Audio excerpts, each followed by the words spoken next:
my experience of sharing these ideas around the world, I see a lot of common themes emerge. But at the same time, every group is unique. And so I'd like to get a gauge for you that are here in the room this morning. How many of you believe that your capacity to meet that rising demand is going to naturally climb along with that demand?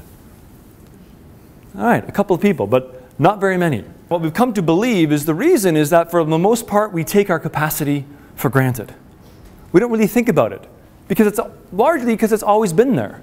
I mean, why think about your capacity if it's going to be greater than demand? If you have enough slack or space there to get everything done, why think about it?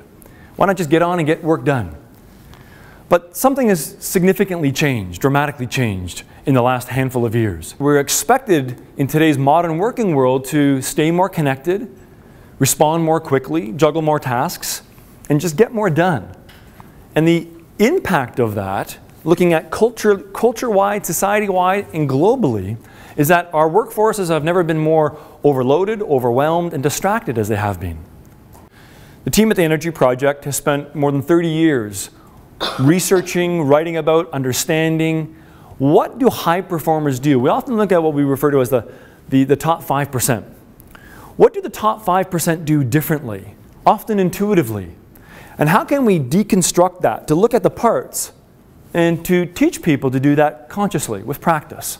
When we understand how we can expand, renew, use our energy more efficiently, the net result of that is that we get more done in less time at higher levels of engagement and critically with more sustainability. You know the story or the metaphor of the boiling frog? Now, so if you don't know, if you were, for example, a French chef and you were cooking frog legs, right? Not a delinquent teenager, but a French chef, and you had a pot of boiling water and you drop the frog in the water, what does the frog do? Jumps out. Why? Because it's hot. Yeah? You would do the same thing. If you took a pot of room temperature water and put the frog in, what does it do? Has a great day. It's a happy day, right? But because you're a chef, you turn up the heat slowly, and gradually it gets 1 degree warmer, 1 degree warmer, 1 degree warmer, and goes all the way up to a rolling boil. What happens to the frog? It cooks. It stays there, right?